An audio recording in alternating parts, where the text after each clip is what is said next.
আল্লাহ পাক রব্বুল আলামিন বললেন, শাহরু রমাদানাল্লাযী উনজিলা ফীল কুরআন।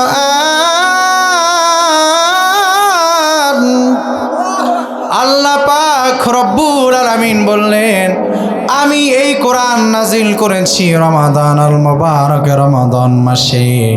যে কোরআন নাজিল হয়েছে রমাদান মাসে, ওই কোরআন আমরা রমাদান আল মুবারকে আমাদের দ্বারা যেন একটা দিন এমন ছুটে না যায় যেদিন আমরা কোরআন পড়ি না।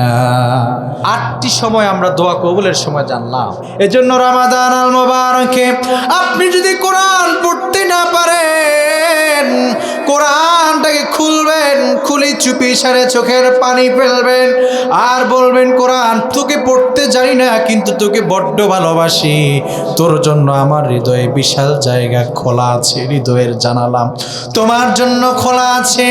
ওরে কোরআন তোকে পড়তে পারি না কিন্তু সাবধান ছাইও, তুমি কিয়ামতের ময়দানে আমার আসামি বানিয়ে ফেলো না। কেননা আল্লাহর হাবিব বলেছেন, কিয়ামতের ময়দানে কোরআন কিছু কিছু মানুষকে শাফাআত করে করে জান্নাতে নিয়ে যাবে। আবার কোরআন এমন কোরআন, যেই কোরআন তোমার বিরুদ্ধে সাক্ষী দিয়ে, এমন কিছু মানুষের বিরুদ্ধে সাক্ষী দিয়ে দিয়ে ওই কোনো মানুষকে আবার জাহান্নামের দিকে নিয়ে যাবে। এজন্য কোরআনকে একাকিত্ব মনে বলবেন, কোরআন রে সাবধান, কিয়ামতের ময়দানে তুমি আমার আসামি বানিয়ে দিও না। তোমারে পড়তে না পারলেও তোমার জন্য অন্তরে বড্ড ভালোবাসা আছে। আপনি বলতে পারেন, হুজুর কাগজের কোরআনকে যদি বলি আমার ফায়দা কি? আপনার নজরে হতে পারে এটা কাগজের কোরআন, কিন্তু আপনার এই যে কোরআনের সাথে পাগলামি যিনি দেখছেন তিনি কে? 1 নাম্বার পয়েন্ট আমরা জানলাম তওবা ও ইস্তেগফার করা। 2 নাম্বার আল্লাহর দরবারে বেশি বেশি দোয়া করা। আর দোয়া কবুলের বিশেষ সময় আমি 8টি আপনাদেরকে বলে দিয়েছি। এই ছাড়া অন্যান্য সময় আপনি রমাদানের যে কোনো সময় আল্লাহর দরবারে দোয়া করলে আল্লাহ কবুল করবেন। 3 নাম্বার, রমাদান আল মুবারকে কখনো তাহাজ্জুদ মিস করবেন না, কাজা করবেন না। এটা আগেই বলে দিয়েছি, কারণ তাহাজ্জুদের সময়টা দোয়া কবুলের সময়। এজন্য তাহাজ্জুদ পড়বেন, রমাদানে তাহাজ্জুদ কাজা করবেন না। 5 নাম্বার, জুমার দিন আসর থেকে মাগরিব, জুমার দিন আসর থেকে মাগরিব এই সময়টাও দোয়া কবুলের সময়। রমাদান আল মুবারকে আজ আপনাদের সামনে কথা বলবো যে 5টি আমল আমরা রমাদান আল মুবারকে ছেড়ে দিব না। কয়টি আমল? 5টি আমল এমন আছে যেগুলো মাহে রমাদানে আমাদের দ্বারা যেন ছুটে না যায়। 5টি আমল শুরু করছি। 1 নাম্বার, আচ্ছা আপনারা যখন বাড়িতে অথবা কোনো জায়গায় দাওয়াত খেতে যান, খাবারের জন্য আপনাদের একটি প্লেট দেওয়া হয়। বলুন তো, এই প্লেট কি আপনাদেরকে ধুয়ে মুছে দেয়, নাকি আপনারা ধুয়ে মুছে দিলেও পরে আবার আপনারা ধৌত করেন? ধোয়া ছাড়া কি আপনারা খাবার খান? ধরেন 1 বেচ খেয়ে গেল, খেয়ে যাওয়ার পরে আপনাদেরকে ওই প্লেট না ধুয়ে আবার আপনাদের সামনে দেওয়া হলো, আপনারা কি খাবেন উক্ত প্লেটে? জি না। তার মানে খাবারের শুরুতে যেমন প্লেট পরিষ্কার করা, পরিষ্কার করে খেতে বসা, এটা আমাদের জন্য ঠিক যেমনই আবশ্যক, ঠিক তেমনিভাবে মাহে রমাদান আসার আগে আমার এবং আপনার জীবনকে পবিত্র করা ঠিক তেমনই আবশ্যক। ঠিক কিনা? আল্লাহর হাবিব সাল্লাল্লাহু আলাইহি ওয়াসাল্লাম এমন একজন পয়গম্বর আমরা পেয়েছি, এমন একজন পয়গম্বরের উম্মত আমরা, এমন একজন নবীর উম্মত। দুনিয়ার মানুষেরা একটু দিলের কানগুলো খাড়া করে শুনবেন আমরা কেমন নবীর উম্মত।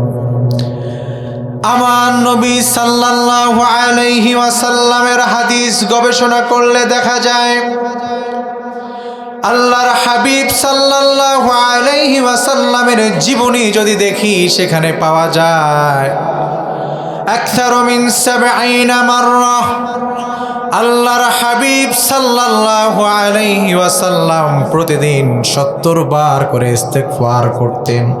কি করতেন? ইস্তেগফার করতেন। কতবার? 70 বার। আরেক বর্ণনায় পাওয়া যায় মিআতা মাররাহ, তিনি প্রতিদিন 100 বার করে তিনি ইস্তেগফার করতেন। আপনারা একটু ইমানের জায়গা থেকে, ইমানের তাগিদা থেকে আপনারা জবাব দিবেন, বলুন তো আমার নবীর জীবনে কোনো গুনাহ আছে নাকি? নবীর জীবনে কোনো গুনাহ নাই, নিষ্পাপ মাসুম আমার নবী। শুধু আমার নবী নয়, যত নবী যত পয়গম্বর দুনিয়াতে আগমন করেছেন মানুষকে আল্লাহর পথে ডাকার জন্য, সকল নবীরা নিষ্পাপ, নির্দোষ, মাসুম, বেগুনাহ। কোন নবীর ব্যাপারে সমালোচনা করলে পরে ঈমান থাকবে না। ভালো করে বুঝবেন যে এই নবীর জীবনে কোনো গুনাহ নাই। আমার নবী এমন নবী যেই নবীর জীবনে কোনো গুনাহ নাই, যেই নবীকে গুনাহ স্পর্শ করতে পারে না, সে কলিজার নবী সাল্লাল্লাহু আলাইহি ওয়াসাল্লাম যদি প্রতিদিন 70 থেকে 100 বার করে ইস্তেগফার করতে পারে, বলুন তো আমার এবং আপনার জীবনের গুনাহ কম না বেশি? আমি আর আপনি দৈনিক কতবার ইস্তেগফার পড়ি? কতবার ইস্তেগফার আমার এবং আপনার জীবনে? দেখি তো আজকে কে কতবার ইস্তেগফার পড়েছেন দেখি, বলুন, হাত তুলে বলুন যে হুজুর আজকে এতবার আস্তাগফিরুল্লাহ এতটুকু আমল করেছি। একজন ব্যক্তি দেখতে চাই ইনশাল্লাহ। পড়ছেন? কয়বার? 100 বার। আলহামদুলিল্লাহ, আলহামদুলিল্লাহ, একজন ব্যক্তি পাওয়া গেছে, আলহামদুলিল্লাহ। তার মানে বোঝা যায় আজকে আমি সফল, কারণ এটা সচরাচর পাওয়া যায় না। যাই হোক, যেই নবীর জীবনে কোনো গুনাহ নাই সেই নবী দৈনিক 70 থেকে 100 বার পর্যন্ত তিনি ইস্তেগফার করেছেন। ইস্তেগফার আপনি কেন করবেন? ইস্তেগফার কেন এত জরুরি? আমি ইস্তেগফার নিয়ে যদি শুধু আলোচনা করি দীর্ঘ সময় পার হয়ে যাবে। ইস্তেগফারের কার্যকারিতা, ফজিলত বলে শেষ করতে পারবো না। আল্লাহর হাবিব সাল্লাল্লাহু আলাইহি ওয়াসাল্লাম বলেছেন, তোমরা বেশি বেশি ইস্তেগফার পড়ো, কেননা ইস্তেগফারের মাধ্যমে গুনাহ মাফ হয়ে যায়, ইস্তেগফারের মাধ্যমে তোমার রিজিক বৃদ্ধি হয়ে যায়, ইস্তেগফারের মাধ্যমে আমার আল্লাহ পাক সরাসরি তোমাকে সহযোগিতা করে। আল্লাহু আকবার। কেউ যদি দুনিয়াতে থেকে সরাসরি আল্লাহর সাহায্য পেতে চায়, তার জন্য সবচেয়ে বড় তাবিজ হচ্ছে ইস্তেগফার।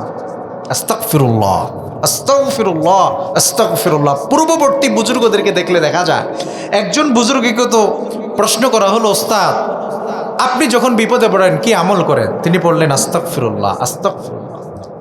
আস্তাগফিরুল্লাহর আরেকটি বড় ফজিলত হচ্ছে ইস্তেগফারের মাধ্যমে মানুষগুলো মুস্তাজাবুদ দাওয়া হয়ে যায়।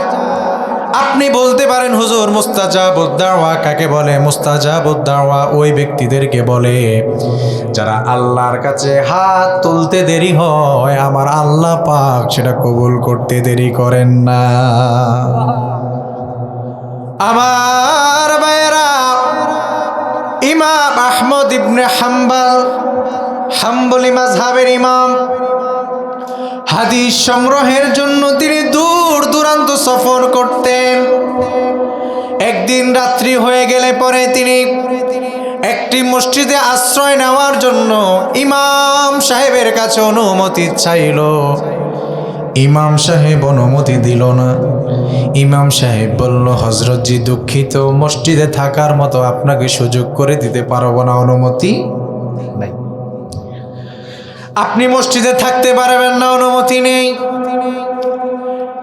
ইমাম আহমদ ইবনে হাম্বল মনটা বড় খারাপ, মনটা বড় বেজার করে দিয়ে তিনি চলে গেলেন।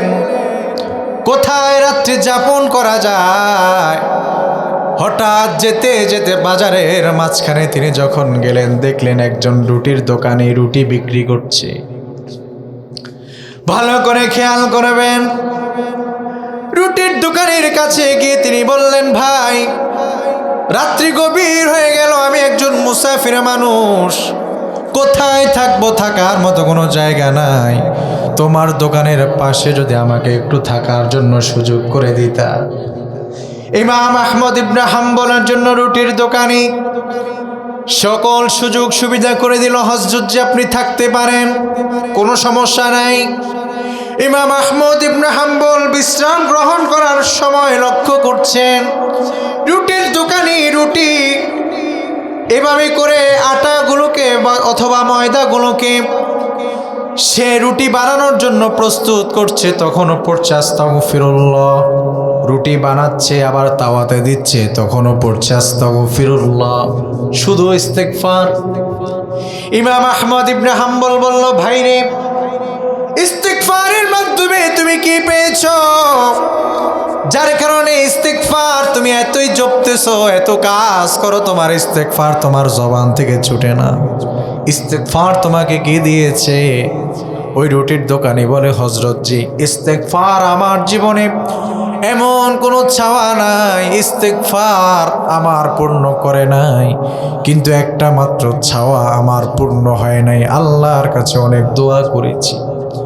ইমাম আহমদ ইবনে হাম্বল বলল, কি তোমার সেই চাওয়া? রুটির দোকানি বলল, আল্লাহর কাছে আজ অনেক দিন পর্যন্ত দোয়া করছি ও রব, যুগের ইমাম ইমাম আহমদ ইবনে হাম্বলের নাম অনেক শুনেছি, কিন্তু আমি তো একজন রুটির দোকানি, তিনি অনেক বড় ইমাম, তৎকালীন সময়ের তিনি অনেক প্রসিদ্ধ ব্যক্তি ছিলেন। যেমন বর্তমান বাংলাদেশে একজন প্রসিদ্ধ টপ লেভেলের আলেমের নাম বলুন, ডক্টর মিজানুর রহমান আজহারি। অনেকের স্বপ্ন থাকে, যদি ওনাকে একবার সচক্ষে দেখতে পেতাম। ওই রুটির দোকানে বলছেন, হুজুর, আমার জীবনে একটি বড় স্বপ্ন হচ্ছে আমি যুগের ইমাম, এত ভাইরাল মানুষ, এত পরিচিত ব্যক্তি, তখন তার ফেসবুক ইউটিউব ছিল না যে ছবিটা দেখব, তৎকালীন সময়ে তো এগুলো ছিল না। তো আমার একটা স্বপ্ন, আমি ওই ইমামের সান্নিধ্যে, ওই ইমামকে আমার দুই নজরে মৃত্যুর আগে একবার দেখব। ইমাম আহমদ ইবনে হাম্বল কোথায়? ওনার রুটির দোকানে, ওনার দোকানে। ইমাম আহমদ ইবনে হাম্বল বলছে, তুমি মনে করেছো আল্লাহ তোমার এই দোয়া কবুল করে না, এটা ভুল। বরং তুমি তাকিয়ে দেখো, তোমার ইস্তেগফারের ফলে আল্লাহ তোমাকে ইমাম আহমদের কাছে নিয়ে যায় নাই, ইমাম আহমদকে আমার আল্লাহ তোমার দরবারে নিয়ে এসেছে। তার মানে ইস্তেগফারের মাধ্যমে মানুষ মুস্তাজাবুদ দাওয়া হয়ে যায়। ইস্তেগফারের মাধ্যমে আপনার বিবি অসুস্থ, আমি বলবো আপনি ইস্তেগফার বাড়িয়ে দেন। আপনার নাতির অসুস্থ, আপনি ইস্তেগফার বাড়িয়ে দেন। আপনার গরুর গোয়ালের গরুগুলো অসুস্থ, ইস্তেগফার বাড়িয়ে দেন। কারণ আমার আল্লাহ পাক ততক্ষণ পর্যন্ত বান্দার উপর কোনো পরীক্ষা নাজিল করেন না যতক্ষণ না পর্যন্ত আল্লাহকে তার বান্দা ভুলে না যায়। বান্দা যখন সুখে থেকে আল্লাহরে ভুলে যায়, তখনই আল্লাহ একটা পরীক্ষা দিয়ে দেয়, এবার আমারে স্মরণ কর। কারণ আমাদের একটা অভ্যাস হচ্ছে, সুখে থাকলে পরে আল্লাহর কথা স্মরণ হয় না, যখনই দুঃখ দুর্দশা আমাকে ঘিরে ধরে তখনই আল্লাহ ছাড়া আর কোনো উপায় না, ঠিক কিনা? এটা আমাদের চিরচেনা চরিত্র। অথচ আমার ভাইয়েরা, সুখে থাকলেও যদি আপনি ইস্তেগফার পড়েন, আল্লাহ আপনার সুখকে আরো বৃদ্ধি করতে থাকবেন, সুবহানাল্লাহ। আর কষ্টে থাকলে আপনি ইস্তেগফার পড়লে আল্লাহ কষ্ট দূর করে দিবেন। তাহলে পরে মাহে রমাদান আসছে, একদিকে এটা অনেক ফজিলতপূর্ণ মাস, আমরা কি প্রতিদিন মাহে রমাদানের কাজ আজকে রাত্রি থেকে ইনশাল্লাহ আমরা আমল শুরু করে দিব? আরে ভাই, আস্তাগফিরুল্লাহ আস্তাগফিরুল্লাহ আস্তাগফিরুল্লাহ, আবার আস্তাগফিরুল্লাহ আস্তাগফিরুল্লাহ আস্তাগফিরুল্লাহ, এই লেভেলের না, আস্তাগফিরুল্লাহ আস্তাগফিরুল্লাহ আস্তাগফিরুল্লাহ, শুদ্ধ করে 10টা মিনিট সময় দিয়ে আপনি প্রতিদিন 100 বার করে ইস্তেগফার যদি আমরা পড়তে পারি, ইনশাআল্লাহ আল্লাহ পাক পবিত্র মাহে রমাদান তো সামনে আছে, যদি রমাদানের বাহিরেও আমরা পড়ি প্রতিদিন প্রতিনিয়ত, ইনশাআল্লাহ আল্লাহ পাক আমার এবং আপনার জীবনের দৈনন্দিন কাজে বারাকা দান করবেন, দৈনন্দিন জীবনের সকল গুনাহকে আল্লাহ ক্ষমা করে দিবেন। আমার ভাইয়েরা, তাহলে আমরা 1 নাম্বার রমাদান আল মোবারকের যতগুলো আমল আছে, 1 নাম্বার আমরা আমল জানতে পারলাম তওবা এবং ইস্তেগফার।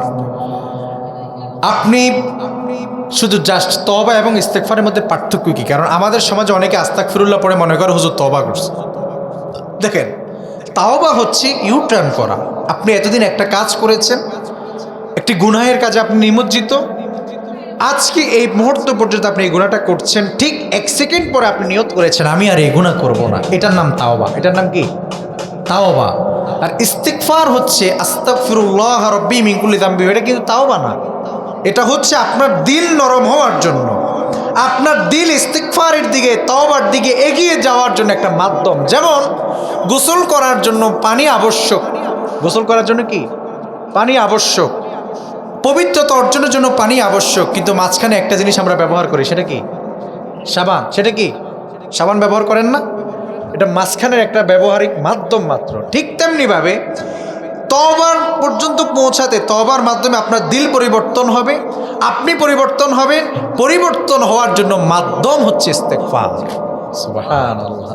গোসলের জন্য যেমন সাবান, তওবার জন্য ইস্তেগফার, তওবার জন্য ইস্তেগফার। তাহলে 1 নম্বর আমরা জানলাম তাওবা এবং ইস্তেগফার, যে কাজটি আমরা রমজান আসার পূর্বেই করে নিব ইনশাআল্লাহ। আমার ভাইয়েরা, রমাদান আল মুবারকে আল্লাহর দরবারে যদি আমরা তওবা করতে পারি, আল্লাহর দরবারে যদি আমরা 2টি ফোঁটা চোখের পানি ফেলে দিতে পারি, আল্লাহ পাক রব্বুল আলামিন কোনোদিন আমাদের চাওয়াকে ফিরিয়ে দিবেন না। আমি আপনাদেরকে সেই দিকে নিয়ে যাচ্ছি। 2 নম্বরে আমরা যে কাজটি করব সেটি হচ্ছে বেশি বেশি করে দোয়া করা। আল্লাহ পাকের দরবারে আপনি পুরা রমাদান আল মুবারক, এটা বরকতের সময়, বরকতের মাস, পুরো মাসে আপনি যখনই আল্লাহর দরবারে হাত তুলবেন, যখনই আল্লাহর কাছে চাইবেন, আমার আল্লাহ পাক আপনার সেই চাওয়াকেই কবুল করবেন। সুবহানাল্লাহ। আমি আপনাকে পরীক্ষার হলে একটি বই দেখিয়ে বললাম, এই বইটি থেকে তোমাদের পরীক্ষা হবে। কি হবে? পরীক্ষা হবে। আচ্ছা, যারা শিক্ষার্থী আছেন অথবা যারা স্কুলে ভার্সিটিতে গিয়েছেন তারা ভালো বুঝবেন আমার কথাটা। পরীক্ষা এই বই থেকে, বই তো নাই এখানে, একটার জন্য একটা বই থেকে পরীক্ষা হবে। আমি আপনাকে বললাম যেখান থেকে তোমাদের পরীক্ষা হবে, আপনি এরপরে বললেন যে হুজুর কিছু দাগাইয়া দেন, কোন কোন বিষয় থেকে পরীক্ষা হতে পারবে আর কোন কোনগুলো আসতে পারে একটু দাগাইয়া দেন, কারণ সম্ভাব্য একটা দাগানি হলে একটু সহজ হয় পড়তে, কোন কোন চ্যাপ্টারগুলো পড়বো। তো আমিও আপনাদেরকে পুরা মাহে রমাদানটাই বরকতের মাস, পুরা মাহে রমাদানটা আল্লাহর কাছে চাইলে আল্লাহ দোয়া কবুল করবে, কিন্তু তার মধ্যে কিছু কিছু বিষয় আমি আপনাদেরকে বলে দিচ্ছি, যে যে সময়গুলোতে আল্লাহর কাছে দোয়া করলে আল্লাহ পাক কবুল করবেন। আমি আপনাকে কিছু সময় বলে দিচ্ছি ইনশাআল্লাহ। তার মধ্যে 1 নম্বর, আজান এবং ইকামতের মধ্যবর্তী সময়, এটা দোয়া কবুলের সময়। এটা কি কবুলের সময়? আজান এবং ইকামত। বলুন তো, আজান এবং ইকামত মধ্যবর্তী কতটুকু সময়? 15 মিনিট সময়, 4-5 মিনিট, যতটুকু সময় থাকে। এই 15 মিনিট সময়ে আপনি আল্লাহর কাছে যা চাইবেন আল্লাহ পাক আপনার সেই চাওয়াকে পূর্ণ করবেন। নবীজির হাদিস, আল্লাহর নবী বলেছে আজান থেকে ইকামতের সময় পর্যন্ত এটা দোয়া কবুলের সময়। সুবহানাল্লাহ। আমরা এই সময়টাতে কখনো অবহেলা করব না। কিন্তু আমাদের জেনারেশন, এই যুবকরা এতটাই মোবাইল আসক্ত, এরা দেখবেন মাশাআল্লাহ প্রথম তারাবিতে যাবে, যে এশার সালাতটা আদায় করবে, গিয়ে সেলফি তুলে বলবে, ফেসবুকে দিয়ে বলবে প্রথম তারাবি ঢাম। ঠিক কিনা? এই যে শুরু হবে সেলফির খেলা, দেখবেন প্রথম রমজানের দিন মাশাআল্লাহ, দ্বিতীয় রমজানে আর সেলফিও নাই, আমার যুব সমাজও নাই, মসজিদ খালি। প্রথম রমজানের দিন যত সেলফি, যত কিছু। আমার ভাইয়েরা, আল্লাহর হাবিব বলেছেন আজান থেকে ইকামতের মধ্যবর্তী যে সময়, এটা 1 নম্বর দোয়া কবুলের সময়। 2 নম্বর, প্রত্যেক ফরজ নামাজের মধ্যে যদি তোমরা দোয়া করো, সেই দোয়াগুলোকে আমার আল্লাহ কবুল করে নেন। আরেকটি হাদিস আপনাদেরকে শুনিয়ে দিয়ে যাই, আল্লাহর হাবিব বলেছেন তোমরা একে অপরকে কষ্ট দাও কিভাবে? কেউ যদি তোমার দ্বারা আঘাত প্রাপ্ত হয়ে নামাজের মধ্যে দাঁড়িয়ে যায়, তোমার কষ্টের কারণে, আঘাতের কারণে ওই ব্যক্তির নামাজের মধ্যে যদি ব্যাঘাত ঘটে যায়, ওই ব্যক্তির নামাজের মধ্যে যদি সমস্যার সৃষ্টি হয়ে যায়, আল্লাহর হাবিব বলেছেন তুমি যে তাকে কষ্ট দিয়েছো তার কারণে আমার আল্লাহ পাক তোমাকে তোমার নামটা জালেমের খাতায় লিপিবদ্ধ করে দেন। যে আমরা কখনো কারো মনে এমন আঘাত দিব না যে আঘাতের ফলে তার নামাজের কষ্ট হয়, নামাজের ক্ষতি হয়। নামাজের মধ্যে দোয়া কবুলের সময় আপনি নামাজ যখন আদায় করবেন তখন আল্লাহর কাছে আপনি প্রাণ ভরে চাইবেন। তাহলে 1 নম্বরে আমরা জানলাম আজান থেকে ইকামত দোয়া কবুলের সময়, 2 নম্বর নামাজের ভিতরে দোয়া কবুলের সময়, 3 নম্বর সেজদার মধ্যে দোয়া কবুলের সময়। সেজদাতে দোয়া করবেন, কি করবেন? দোয়া করবেন, আল্লাহর কাছে চাইবেন। সেজদার মধ্যে দোয়া কেন কবুল করবেন আমার আল্লাহ পাক? আল্লাহর হাবিব বলেছেন কেউ যখন সেজদার মধ্যে লুটিয়ে পড়ে যায়, কোন বান্দার কপাল নাক যখন আল্লাহর জন্য তার জমিনের মধ্যে পড়ে যায়, আল্লাহর হাবিব বলেছেন ওই বান্দার মধ্যে আর আমার আল্লাহর মধ্যে কোনো পার্থক্য অথবা পর্দা থাকে না, মাঝখানে কোনো পর্দাই থাকে না, সরাসরি কানেক্টেড হয়ে যায়। সেজদার মধ্যে দোয়া কবুলের একটি ঘটনা আমি আপনাদেরকে শুনিয়ে দেই। ইমাম বুখারী রাহমাতুল্লাহ আলাইহি, আপনারা যে বুখারী শরীফ পড়েন অথবা যে বুখারী থেকে আমাদের জবান থেকে দলিল শোনেন, এই বুখারীর লেখা যিনি লিখেছেন ইমাম বুখারী, একদিন রাত্রে তিনি যখন জন্মগ্রহণ করেছেন তখন তিনি চোখে দেখতেন না, তিনি জন্মান্ধ ছিলেন। তিনি চোখে দেখতেন না, জন্মান্ধ ছিলেন। ইমাম বুখারীর মা ইমাম বুখারীকে নিয়ে তার পাশেই রাখলেন। রাত্রি গভীর হয়ে গেল, সকলের দরজা সমূহ বন্ধ হয়ে গেল, পাখিগুলো তাদের নিজ ঘরে ফিরে গেল, পুরো জমিন স্তব্ধ। ইমাম বুখারীর মা আল্লাহর দরবারে সিজদায় লুটিয়ে পড়েছে, আল্লাহর দরবারে বলছে ওগো আল্লাহ, তুমি আর আমি ছাড়া এই দুনিয়াতে এখন আমার মনে হয় না কেউ আছে, শুধু তুমি আর আমি। আর আমার প্রতিবন্ধী সন্তানদের চোখে দেখেন, আমার সন্তানের, আমার স্বামী নাই, আমার সন্তানের পিতা নাই, এতিম ছেলে, আমার ছেলে চোখে দেখে না। ওগো আল্লাহ, তোমার কাছে আজ আমি এমন সিজদায় পড়লাম, ততক্ষণ পর্যন্ত আমি আমার মাথা উঠাবো না যতক্ষণ পর্যন্ত না আল্লাহ তুমি আমার সন্তানকে সুস্থ করে দিবা। কেমন কি ততক্ষণ পর্যন্ত মাথা তুলবই না যতক্ষণ না পর্যন্ত তুমি আমার সন্তানকে সুস্থ করে নাও। সুবহানাল্লাহ, কেমন কি মহিলা সেজদায় লুটিয়ে আছে, পড়েই আছে, মাথা উঠাচ্ছে না। দীর্ঘ সময় সেজদা থেকে মাথা তুললেন, মাথা তুলে ইমাম বুখারীর দিকে লক্ষ্য করলেন। ইমাম বুখারীর 2 চোখ সুস্থ হয়ে গেল। আল্লাহ ইমাম বুখারীকে এমন চোখ দিয়েছে, জীবনে কোনোদিন লাইট লাগে নাই, মোমবাতি লাগে নাই, আগুনের সাহায্য লাগে নাই, ছাদের আলোর নিচে বসে বসে তিনি বুখারী শরীফের হাদিসগুলো লিপিবদ্ধ করেছে। বৃদ্ধ বয়স পর্যন্ত, মৃত্যুর আগ পর্যন্ত তার আর চশমাই লাগে নাই। আল্লাহ এমন চক্ষু দান করেছে। তার মানে সেজদার মধ্যে দোয়া কবুলে। আল্লাহর হাবিব সাল্লাল্লাহু আলাইহি ওয়াসাল্লাম সব সময় সেজদার মধ্যে একটি দোয়া পড়তেন, আমরা জানিও না। আল্লাহর হাবিব পড়তেন আল্লাহুম্মা গফিরলি যামবি কুল্লাহু দিক্কাহু ওয়া জিল্লাহু ওয়া আউওয়ালাহু ওয়া আখিরাহু ওয়া আলানিয়াতাহু ওয়া সিররাহু। আল্লাহর হাবিব সব সময় আল্লাহর দরবারে দোয়া করতেন, ওগো আল্লাহ পাক রব্বুল আলামিন, আপনি আমার জীবনের সকল গুনাহগুলোকে ক্ষমা করে দেন। আল্লাহর কাছে আল্লাহর নবী সব সময় দোয়া করতেন সেজদার মধ্যে, ওগো আল্লাহ, আপনি আমার রিজিকের মধ্যে বারাকা দান করে দেন, আপনি আমার হায়াতের মধ্যে বারাকা দান করে দেন, আপনি আমার জীবনের চলাচলের পথকে সহজ করে দেন, জীবন পরিচালনার জন্য যে অর্থ প্রয়োজন সে অর্থ কড়ির ব্যবস্থা করে দেন। আল্লাহর কাছে আল্লাহ নবী সব সময় দোয়াগুলো করতেন। কিন্তু আমরা কি করি? এই দোয়া যে আছে একটা সেজদার মধ্যে, এটাও তো আমরা জানি না। অনেক জানি সুবহানা রাব্বিয়াল আলা, সুবহানা রাব্বিয়াল আলা, এই দুটোই জানি, এর বেশি আর আমরা কিছু জানি না। আল্লাহর হাবিব সাল্লাল্লাহু আলাইহি ওয়াসাল্লাম তিনি সেজদার মধ্যেই দোয়াগুলো পড়তেন। কেন তিনি চাইতেন 2টা ফোঁটা চোখের পানি কেন সাহাবায়ে কেরাম ফেলতেন? চোখের পানির এত দাম কেন আমার ভাইয়েরা? বঙ্গোপসাগর, প্রশান্ত মহাসাগর, এইভাবে করে করে 7টি মহাসাগর রয়েছে।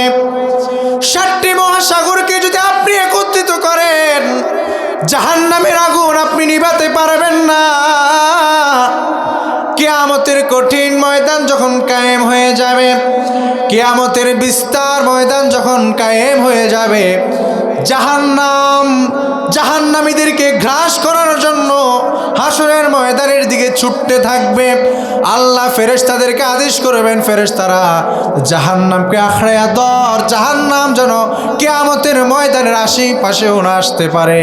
ফেরেশতারা পর্যন্ত 70,000 শিকল দিয়ে জাহান্নামকে আটকাতে থাকবে, কিন্তু জাহান্নামকে আটকানো সম্ভব হবে না।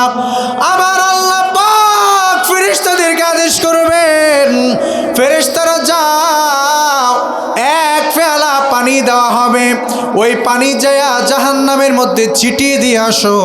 সাথে সাথে করে জাহান্নামের তর্জন গর্জন সব বন্ধ হয়ে যাবে। আমার ভাইয়েরা, সাহাবায়ে কেরাম প্রশ্ন করলেন, ইয়া রাসূলুল্লাহ, যে জাহান্নামের আগুন পানি দিয়ে বন্ধ করা যায় না, দুনিয়ার পানি দিয়ে যে জাহান্নামের আগুনকে বন্ধ করে দেওয়া যায় না, সেটা কেমন পানি?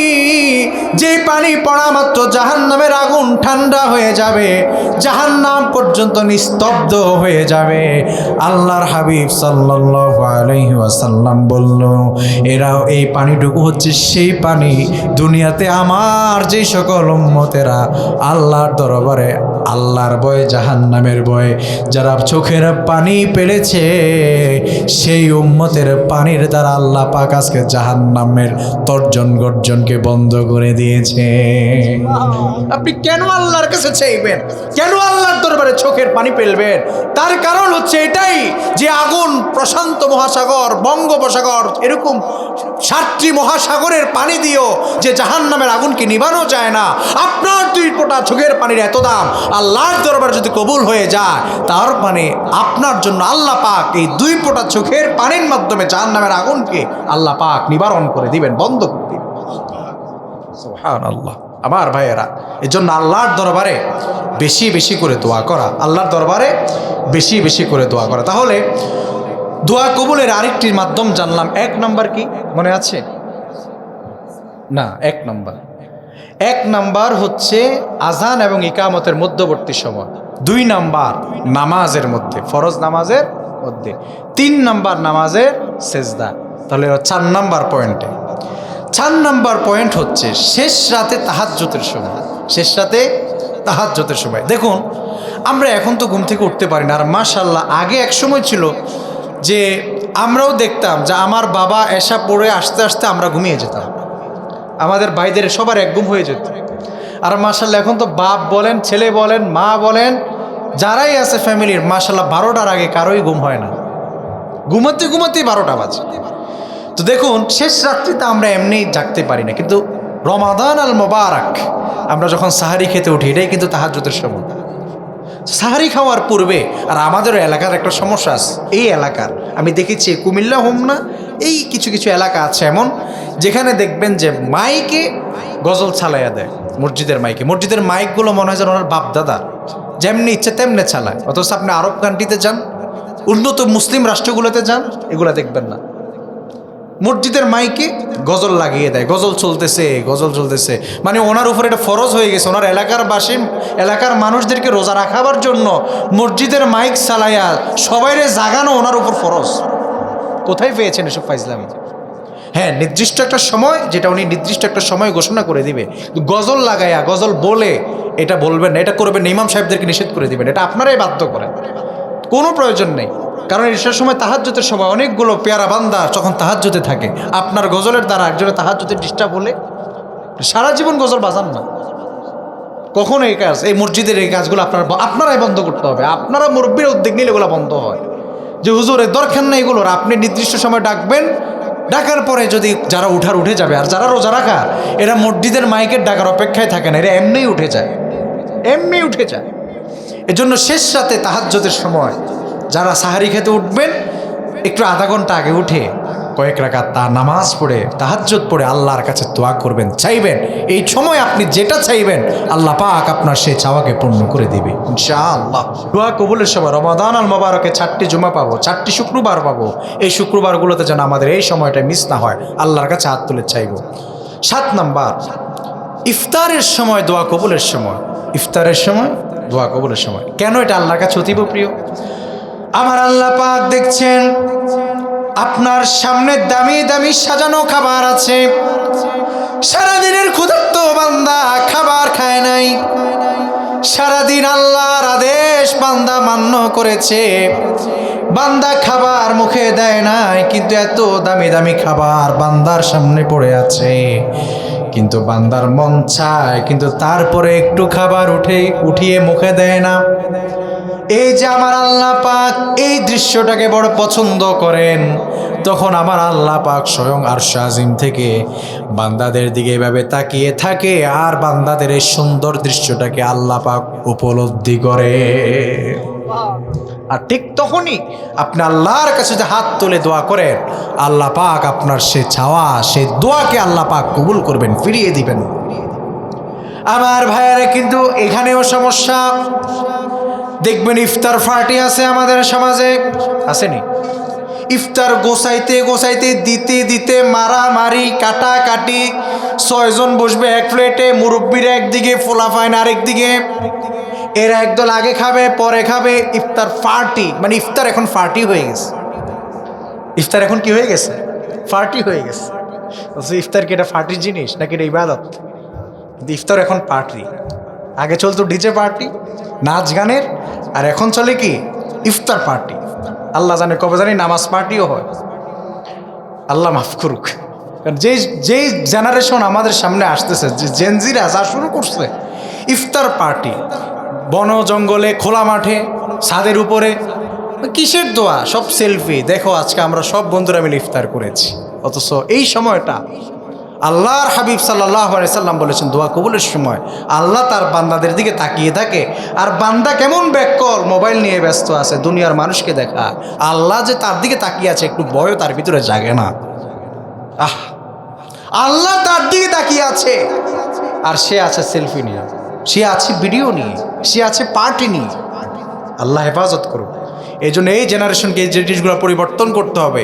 আপনাদের মসজিদেও যদি কেউ ইফতার দেয়, এই জিনিসগুলো 100 বার খেয়াল রাখবেন যে নামাজের আজানের কমপক্ষে 10 মিনিট পূর্বে সম্পূর্ণ কাজ যেন কমপ্লিট থেকে এরপরে আপনারা মোনাজাত ধরে কায়ন অনুবাক্যে সবাই মিলে আল্লাহর দরবারে চাইবেন ইনশাআল্লাহ। কারণ এই মোনাজাত যেন মিস করবেন না। ইফতারের পূর্ববর্তী সময় এটা দোয়া কবুলের সমস্যা। 8 নাম্বার, লাইলাতুল কদর, কদরের রজনীতে দোয়া কবুলের। আম্মা জান আয়েশা সিদ্দিকা রাদিয়াল্লাহু তাআলা আনহুমা, তিনি আল্লাহর হাবিবকে শবে কদর রজনীতে প্রশ্ন করলেন, ইয়া রাসূলুল্লাহ, আল্লাহ পাকের দরবারে আমি আজ কি দোয়া করব? আল্লাহর নবী আম্মা জান আয়েশাকে দোয়া শিখিয়ে দিচ্ছেন। আল্লাহর নবী বললেন, আয়েশা রে তুমি পড়বা, আল্লাহুম্মা ইন্নাকা আফুউন তুহিব্বুল আফওয়া ফাফু আন্নী। আপনারা সকলে আমার সাথে পড়ুন, আল্লাহুম্মা, পড়েন, আল্লাহুম্মা ইন্নাকা আফুউন তুহিব্বুল আফওয়া ফাফু আন্নী। আল্লাহর দরবারে আমার আল্লাহর নবী তার স্ত্রীকে শিখিয়ে দিচ্ছেন, কদরের রজনী যখন আসবে তখনই তুমি এই দোয়াটি বেশি বেশি করে পড়বা। এই দোয়াটির অর্থ হচ্ছে, ও আল্লাহ, আপনি ক্ষমাশীল, আপনি ক্ষমা করতে ভালোবাসেন, আপনি আমাকে ক্ষমা করে দেন। সুবহানাল্লাহ। আমার ভাইয়েরা, শবে কদর আপনি কখন খুঁজবেন? শেষ 10 দিনের বেজর রজনীগুলোতে আপনি শবে কদর খুঁজবেন। কিন্তু আমাদের এত পোড়া কপাল যে আমরা শুধুমাত্র 27শে রমজান আসলে পরে বিরিয়ানির ডেক নিয়ে মারামারি আছে না নাই? এই কালচারও বন্ধ করবেন। কিসের বিরিয়ানির ডেক নিয়ে মারামারি শবে কদর রজনী? ইবাদতের মাস, ইবাদতের সময় এগুলা ডেক নিয়ে মারামারি করার টাইম আছে? করবেন, খাওয়ান, কিন্তু এটা কি খাওয়া হয় না শুধু তবারকটাই মূল উদ্দেশ্য থাকে? যাই হোক, আমরা এই জিনিসগুলো খেয়াল রাখবো যে সবে কদর রজনীতে এটা আল্লাহর কাছে দোয়া কবুলের সময়, একদম দোয়া কবুলের সময়। আল্লাহর হাবিব সাল্লাল্লাহু আলাইহি ওয়াসাল্লাম তিনি জীবনের এক সময় প্রথম রমজানের 30 দিনের 3 ভাগের প্রথম 10 দিনে ইতিকাফ করেছেন। আল্লাহর হাবিব বলেছেন আমি সবে কদর খুঁজে পাই নাই। আল্লাহর হাবিব হায়াতের আবার কোনো একটি অংশে তিনি রমাদানের মধ্যবর্তী 10 দিন তিনি ইতিকাফ করেছেন। আল্লাহর হাবিব বলেছেন আমি সবে কদর খুঁজে পাই নাই, কিন্তু আল্লাহর হাবিব বলেছেন আমি আমার হায়াতের একটি অংশে রমাদানের শেষ 10 দিনে ইতিকাফ করেছিলাম, তখন আমি সবে কদর খুঁজে পেয়েছি।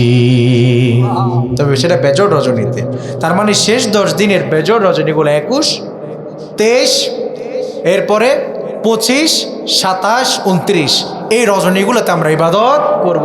যে কোনো একটা রজনী কদরের রজনী হয়ে যেতে পারে ইনশাআল্লাহ। তাহলে 5 নাম্বার, আমরা তারাবি মিস করব না। তারাবি সমাজে অনেক পণ্ডিত দেখবেন বলবে তারাবি না পড়লে কোনো সমস্যা নেই, রোজার কোনো ক্ষতি হয় না, ঠিক কি না? হ্যাঁ, রোজা একটি স্বতন্ত্র ইবাদত, তারাবি আরেকটি স্বতন্ত্র ইবাদত। তারাবি না পড়লে পরে রোজা হবে না, এটা কথাটা ভুল, এই প্রথাটা ভুল। তবে তারাবি মিস কেন আপনি করবেন? আল্লাহর হাবিব সাল্লাল্লাহু আলাইহি ওয়াসাল্লাম তিনার জীবনে তো কখনো কিয়ামুল লাইল মিসই হয়নি। জীবনের তিনি শেষ সময় একবার তারাবির সালাত আদায় করেছেন। আল্লাহর হাবিব সাল্লাল্লাহু আলাইহি সাল্লাম কেন জামাতের সাথে, আরেকটি গুরুত্বপূর্ণ পয়েন্ট আপনাদেরকে বলে শেষ করে দিচ্ছি, মেহমান চলে এসেছে, শেষ করে দিচ্ছি। দেখুন কেন তারাবি নামাজ আল্লাহর হাবিব সাল্লাল্লাহু আলাইহি সাল্লাম তার পুরো জীবদ্দশায় 20 রাকাত নিয়ম করে জামাতের সাথে মসজিদে পড়েননি। প্রশ্ন, 1 নম্বর প্রশ্নের জবাব, আল্লাহর হাবিব সাল্লাল্লাহু আলাইহি ওয়াসাল্লাম যদি নিয়ম করে নিয়মিত জামাতের সাথে 20 রাকাত তারাবি পড়তেন, তাহলে পরে এই নামাজ আমাদের জন্য সুন্নত নামাজ থাকতো না, এটা হয় ওয়াজিব না হয় ফরজ হতো। যে নামাজ না পড়লে পরে আমরা গুনাহগার হতাম, যে নামাজ না পড়লে পরে আমরা। আরেকটি বিধান বলে আপনাদেরকে, যেমন আজান, আল্লাহর নবী সাল্লাল্লাহু আলাইহি সাল্লামের সারা জীবদ্দশায় আল্লাহর নবী একবারও আজান দেননি, একবারও আনুষ্ঠানিকভাবে আজান দেননি। আজান শিখিয়ে দিয়েছেন, তা আল্লাহর নবী সাল্লাল্লাহু আলাইহি সাল্লাম কখনো আজান দেননি, তিনি কখনো মুয়াজ্জিন হননি। কেন হননি? কারণ তিনি আজান দিলে পরে যদি এই আজান আবার উম্মতের জন্য ফরজ ওয়াজিব হয়ে যায়, আর উম্মতের জন্য এটা যদি ফরজ অথবা ওয়াজিব হয়ে যায়, তাহলে পরে এমন একটি জনপদে একজন মুসলমান সে চাইল আমি এতগুলো মানুষের মুশরিকের মাঝে আমি ঈমান আনলাম, এখন সে নামাজ পড়বে কিভাবে? কারণ সে তো নামাজ পড়লে পরেই ধরা। এবং পৃথিবীর এমন কিছু রাষ্ট্র আছে যে রাষ্ট্রগুলোতে আজান দেওয়া সম্পূর্ণ নিষিদ্ধ। এই যে যুবকেরা ব্রাজিল, এরপর আর্জেন্টিনা, এই 2টা দেশ নিয়ে লাফাও, তাদেরকে তোমরা স্টার মানো, অথচ ওইসব দেশে আজান নিষিদ্ধ। এরকম কিছু দেশ আছে যে রাষ্ট্রগুলোতে আজান নিষিদ্ধ। এখন তুমি চিন্তা করলা তুমি সেই দেশে গেলা, অথবা সেখানে তুমি মুসলিম মানুষ, সেখানে তুমি নামাজ আদায় করবা। এখন তুমি চিন্তা করলা আমি আজান তো ফরজ দিতেই হবে, এখন তুমি ওখানে কেমনে দিবে? এখানে তো আজান দেওয়াই নিষেধ। এই জন্য আল্লাহর হাবিব সাল্লাল্লাহু আলাইহি ওয়াসাল্লাম সহজ করে দিয়েছেন, আজান দেওয়া সুন্নাহ। আজান দেওয়া কি? সুন্নাহ। যদি কোনো কারণে মসজিদে আজান না হয়, জামাতের সময় হয়ে যায়, তাহলে আজান দেওয়া জরুরি না, আপনারা নামাজ পড়ে নেবেন, নামাজ হয়ে যাবে, কোনো সমস্যা নেই। কারণ আজান দেওয়া এটা কি? সুন্নাহ। আল্লাহর হাবিব সাল্লাল্লাহু আলাইহি ওয়াসাল্লাম জীবনে কখনো আজান দেননি। ঠিক তেমনিভাবে আল্লাহর হাবিব সাল্লাল্লাহু আলাইহি ওয়াসাল্লাম কখনো জামাতের সাথে একত্রিত করে একদম সাহাবীদেরকে ডেকে এনে হাই হুল্লোড় ঢাকঢোল্লোড় বাজিয়ে কখনো 20 রাকাত তারাবির নামাজ আদায় করেনি, কম বেশ করেছেন। কেন তিনি কম বেশ করেছেন? যেন উম্মতের জন্য এটা ফরজ কিংবা ওয়াজিব না হয়ে যায়। হযরত ওমর ইবনে খাত্তাব রাদিয়াল্লাহু তাআলা আনহু তিনি যখন রাষ্ট্র ক্ষমতায় বসলেন, তিনি আইন করলেন, দেখলেন যে সাহাবীরা একদল মসজিদের এই কোণায় নামাজ পড়তেছে, আরেক দল ওই কোণায় নামাজ পড়তেছে, বিশৃঙ্খল। তো তিনি বললেন, উম্মতের মধ্যে বিশৃঙ্খলা তিনি অপছন্দ করলেন। তিনি বললেন আজ থেকে জামাতের সাথে 20 রাকাত তারাবি রাকাতও ঠিক করে দিলেন, নামাজের মধ্যে দাঁড় করিয়ে। এতটুকু পর্যন্ত আমাদের দেশের অনেক মুসলমান ভাইয়েরা, যুবকরা বিশ্বাস করে, কিন্তু দেখবেন এরপরেও বলবে একদল শায়েখরা যে 8 টাকাতের বেশি তারাবি নাই, 8 টাকাতের বেশি কি নাই, 8 টাকাত ফোড়েই দৌড়। তো দেখবেন সে বলবে যে 8 টাকাত। আচ্ছা আমি বলি, আমার দেশের যত শায়েখরা বলে 8 টাকাত তারাবি, আমি শায়েখদের সাথে দ্বন্দ্বে লিপ্ত হতে চাই না। আমার মনে বিশ্বাস, শায়েখ যদি আল্লাহর নবীর সাহাবী হযরত ওমর রাদিয়াল্লাহু তাআলা আনহু থেকে বড় কেউ হয়ে যায়, তাহলে আমার ওনার সাথে তর্কের কিছু নেই। আর যদি সে বলে না আমার শায়েখ থেকেও হযরত ওমর ইবনে খাত্তাব, হযরত ওমর রাদিয়াল্লাহু তাআলা আনহু তিনি শ্রেষ্ঠ মুহাদ্দিস, যিনি শুধু মুহাদ্দিস না, তার সাহাবীদের ব্যাপারে কার সাথে কার তুলনা করব? কই শায়েখ আমার আর কই ওমর? কোথায় আমার শায়েখ আর কোথায় ওমর? আমার শায়েখ সারা জীবন এসির তলে বসে বসে লাল গোমটা পরে পরে ফতুয়া দিছে, আর ওমর মাঠে ময়দানে নেমে যুদ্ধ করছে আল্লাহ নবীর সাথে। আমার শায়েখের হিস্ট্রি খুঁজলে ফতুয়া ছাড়া আর কোনো ত্যাগ পাওয়া যায় না ইসলামের জন্য। কোনোদিন মাঠে নামে আল্লাহ শায়েখের জিহাদের কোনো ইতিহাসই নাই, নজিরই নাই, কিন্তু তিনি বড় শায়েখ আমার জন্য। আর ওমর মাঠে নেমে আল্লাহ নবীর সাথে যুদ্ধ করছেন। আরে দেখলেই তো তিনি সাহাবী, তার মর্যাদা আর কই আমার শায়েখের মর্যাদা? তাহলে অমর নির্ধারণ করে দিয়েছে 20 রাকাত। তোমার দেশের এমন কোন শায়েকরা আছে যেই সকল শায়েকরা বলে 8 রাকাত? ওইগুলাও বন্ড। আপনি হয়তো জানেন না সৌদি আরবে 20 রাকাতই হয়, আপনি ছিলাম 2 রাকাত। ইদানিং করোনার কারণে 8 রাকাত সমাপ্ত করা হয়েছে। হ্যাঁ, যাই হোক, পরবর্তীতে আমরা তাহলে তারাবি কখনো মিস করব না। এবং আমাদের দেশে মক্কা মদিনায় আমি ছিলাম, আমি 2 বার ওমরা করেছি। করোনাকালীন সময়ের কারণে সৌদি সরকার তারাবির নামাজ শর্ট করেছে, আপনি হয়তো জানেনই না, না জানলে জেনে নেন। যাই হোক, তো আমরা এই বিষয়গুলো খেয়াল রাখবো ইনশাল্লাহ, তারাবির নামাজ আমাদের দ্বারা যেন মিস না হয়। তারাবির নামাজ আমরা সঠিক সময়ে আমরা আদায় করবো ইনশাআল্লাহ। আল্লাহ পাক রব্বুল আলামিন আমাদের প্রত্যেককে যে কথাগুলো বললাম, যে 5টি আমলের কথা আপনাদেরকে শোনালাম এতক্ষণ পর্যন্ত, রমাদান আসছে, রমাদান আল মোবারকে আমাদের দ্বারা যেন এই 5টি কাজ ইনশাআল্লাহ আমরা যেন করতে পারি। আল্লাহ পাক রব্বুল আলামিন আমাদের প্রত্যেককে আমল করার তৌফিক দান করুন, আমিন। ওয়া আখিরু দাওয়ানা আলহামদুলিল্লাহি রাব্বিল আলামিন। আসসালামু আলাইকুম ওয়া রাহমাতুল্লাহি ওয়া বারাকাতুহু।